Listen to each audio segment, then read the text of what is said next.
Good morning students. पिछले video के अंदर हमने किया था एम्ब्रियो सेक के टाइप्स और उसके अंदर मैं आपको बता रहा था टेट्रास्पोरिक प्रकार का। तो टेट्रास्पोरिक के अंदर मैंने आप लोगों को बताया कि ये दो प्रकार के, एक जिसके अंदर न्यूक्लियस में फ्यूजन नहीं होता है और दूसरा जिनके अंदर न्यूक्लियस है वो आपस में फ्यूज्ड हो जाते हैं। तो जिनमें न्यूक्लियर फ्यूजन नहीं होता है वो 5 टाइप्स जो है वो मैंने आपको बताई थी। एडोक्सा टाइप, प्लम्बेगो, पीनिया, पिप्रोमिया, ठीक है। और अब नेक्स्ट जो टाइप है उस टाइप के अंदर जिसमें 3 जो न्यूक्लियस हैं वो आपस में क्या हो जाते हैं, फ्यूज्ड हो जाते हैं। और ये वाली जो कंडीशन है इसके अंदर, जिसके अंदर न्यूक्लियर फ्यूजन होता है, ये जो टाइप है ये टाइप इसके अंदर 2 प्रकार की होती है। एक जो टाइप है ये टाइप इसके अंदर कहलाती है, इसको हम बोलते हैं फ्रिटिलेरिया टाइप, फ्रिटिलेरिया टाइप। और ये जो टाइप है फ्रिटिलेरिया ये कैसी बनती है, 8n प्रकार की बनती है। और नेक्स्ट जो टाइप है इसके अंदर ये कहलाती है प्लम बेजेला टाइप, प्लम बेजेला टाइप इसको कहा जाता है। ये कैसा बनता है, 4n प्रकार का बनता है। यानी ये जो 2 कंडीशन है, इन दोनों कंडीशन के अंदर क्या होगा कि जो मेगास्पोर मदर सेल है उसमें मियोसिस डिवीजन होने के बाद जो 4 हैप्लॉइड न्यूक्लियस बनते हैं उनमें से 3 जो न्यूक्लियस हैं वो आपस में क्या हो जाते हैं, फ्यूज्ड हो जाते हैं और फ्यूज्ड होकर के ट्रिप्लॉइड स्ट्रक्चर का फॉर्मेशन करते हैं। अब इस कंडीशन के अंदर देखिए कि यहां पर जो मेगास्पोर मदर सेल है इसमें मियोसिस डिवीजन हुआ और इसके द्वारा 4 जो हैप्लॉइड न्यूक्लियस बने उनमें से 3 जो न्यूक्लियस हैं वो जाते हैं चलाजा एंड की तरफ और एक जो न्यूक्लियस है वो माइग्रेट करता है माइक्रोपाइल की तरफ। अब यहां पर ये जो 3 न्यूक्लियस हैं ये तीनों न्यूक्लियस आपस में फ्यूज्ड हो जाते हैं और ये 3n प्रकार की स्ट्रक्चर का फॉर्मेशन करते हैं। अब इनके अंदर फर्दर माइटोसिस डिवीजन हुआ, यहां पर 2 न्यूक्लियस बन गए जो कैसे होंगे, ट्रिप्लॉइड प्रकार के होंगे। इधर 2 न्यूक्लियस बनेंगे वो कैसे होंगे, हैप्लॉइड प्रकार के होंगे।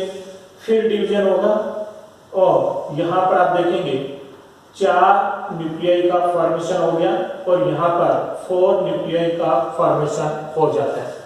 तो ये जो 4 न्यूक्लियस यहां पर बन रहे हैं ये कैसे बनेंगे, ट्रिप्लॉइड प्रकार के बनते हैं। अब इनमें से एक जो न्यूक्लियस है वो माइग्रेट होता है और सेंटर में आ जाता है। तो यहां पर एक ट्रिप्लॉइड न्यूक्लियस और एक हैप्लॉइड न्यूक्लियस यानी 4n प्रकार की कंडीशन बन गई और इन्होंने क्या बना दिया, सेकेंडरी न्यूक्लियस या पोलर न्यूक्लियस का फॉर्मेशन इनके द्वारा कर दिया जाता है। और 3 जो हैप्लॉइड न्यूक्लियस हैं वो माइक्रोपाइल एंड की तरफ एग अपरेटस का फॉर्मेशन करेंगे। 3 यहां पर एंटीपोडल्स बनेंगी, लेकिन ये बनने वाली एंटीपोडल्स हैं वो कैसी हैं, ट्रिप्लॉइड प्रकार की बनती है। यानी क्योंकि 3 जो हैप्लॉइड न्यूक्लियस हैं वो आपस में फ्यूज्ड हो गए और फ्यूज्ड होकर के उन्होंने क्या बना दिया, ट्रिप्लॉइड स्ट्रक्चर का फॉर्मेशन कर दिया। यानी जो न्यूक्लियस है वो कैसा हो गया, 3n प्रकार का बन गया। इसलिए जो एंटीपोडल्स यहाँ पर बन रही हैं वो एंटीपोडल्स यहाँ पर कैसी बन रही हैं, ट्रिप्लॉइड प्रकार की बन रही हैं। तो ये 8n जो कंडीशन है ये कौन सी है, फ्रिटिलेरिया टाइप की है। दूसरी जो कंडीशन है ये है प्लम बेजेला टाइप। तो प्लम बेजेला टाइप के अंदर भी स्टूडेंट आप देखिए चूंकि ये 4n प्रकार की बनेगी तो मेगास्पोर मदर सेल में मियोसिस डिवीजन होकर के 4 जो हैप्लॉइड न्यूक्लियस बने उनमें से 3 माइग्रेट होकर के चलाजा भाग की तरफ जाएंगे, एक जो है वो माइक्रोपाइल एंड की तरफ होगा। अब यहां पर ये जो 3 है ये तीनों आपस में क्या हो गए, फ्यूज्ड हो गए। यानी इन्होंने क्या बना दी, ट्रिप्लॉइड स्ट्रक्चर का फॉर्मेशन कर दिया। अब फिर इनके अंदर डिवीजन होगा और यहाँ पर 2 न्यूक्लियाई बनेंगे, 2 न्यूक्लियाई का फॉर्मेशन यहाँ पर होगा। क्योंकि ये 4n प्रकार की कंडीशन है, 4 ही न्यूक्लियस बनेंगे, तो यहाँ पर डिवीजन यहीं पर आकर के रुक जाएगा। अब इनमें से एक एक जो न्यूक्लियस है वो माइग्रेट होकर के सेंटर में आएगा, यानी एक ट्रिप्लोइड न्यूक्लियस और एक हैप्लोइड न्यूक्लियस, इनके द्वारा फॉर्मेशन हो जाएगा सेकेंडरी न्यूक्लियाई का या पोलर न्यूक्लियाई का।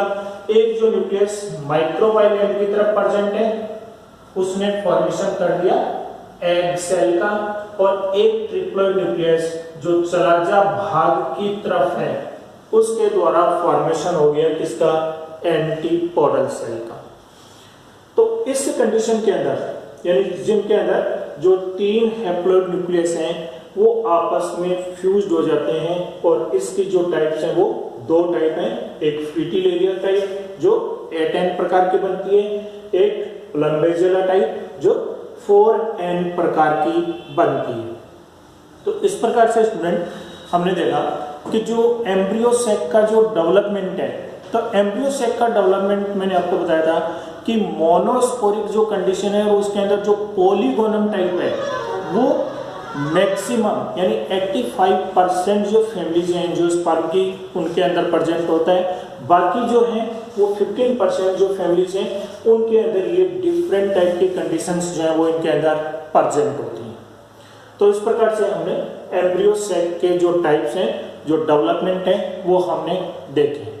अब स्टूडेंट आप लोगों को सबको पता है कि 18 जनवरी से बीएससी फाइनल के जो स्टूडेंट्स हैं उनकी ऑफलाइन क्लासेस स्टार्ट हो रही हैं, गवर्नमेंट ने ये शुरू किया है। तो आप लोगों को नेक्स्ट टाइम जो है वो क्लासेस के अंदर आना है, लेकिन क्योंकि ये जो कोरोना महामारी का जो चल रहा है उसके अंदर हमें खास करके हमें जिन चीज़ों का ध्यान में रखना है, बिना मास्क के आप नहीं आएंगे, सभी स्टूडेंट्स मास्क लगा करके आएंगे, संभव हो वहाँ तक आप एक छोटा सैनिटाइजर के शीशी भी आप अपने साथ में रखेंगे। हालांकि कॉलेज के अंदर ये व्यवस्था है, सैनिटाइज जो है क्लासेस को भी किया जाएगा, सैनिटाइजर की मशीन भी यहाँ लगी हुई है। दूसरा, आप लोग जितना संभव हो सके उतनी सोशल डिस्टेंसिंग भी आप रखेंगे ताकि इस महामारी को रोका जा सके और हम सभी लोग जो है वो स्वस्थ रह सकें। तो जो ऑफलाइन क्लासेस होंगी उसके अंदर जब आप आएंगे तो खास करके इन चीज़ों का आप ध्यान रखेंगे, अपने हाथों को बार बार धोएंगे, हाथों को सैनिटाइज करेंगे। दूसरा, उसके अंदर आप मास्क का यूज़ करेंगे, सोशल डिस्टेंसिंग का ध्यान भी आप रखेंगे। और उन सभी चीज़ों को करते हुए हमें हमारी जो स्टडी है, हमारी जो पढ़ाई है, जो हमारा कैरियर है उसको भी हमें संवारना है, साथ ही साथ हमें इन बीमारियों से भी बचना है। तो हमें सारी चीज़ों का ध्यान रखते हुए हम क्लासेज स्टार्ट करेंगे।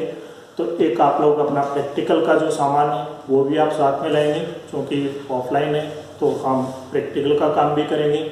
और जो वीडियोस आपको मिल गए हैं उनको मैं उम्मीद करता हूँ आप सब लोगों ने अच्छे तरीके से उनको देखा होगा, सुना होगा।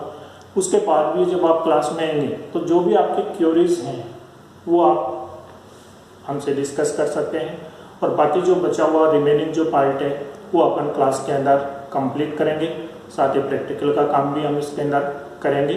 तो नेक्स्ट जो मुलाकात है स्टूडेंट्स अपनी ऑफलाइन क्लासेस यानी जो मंडे को क्लासेस स्टार्ट होंगी उसके अंदर होगी। Thank you students, thanks.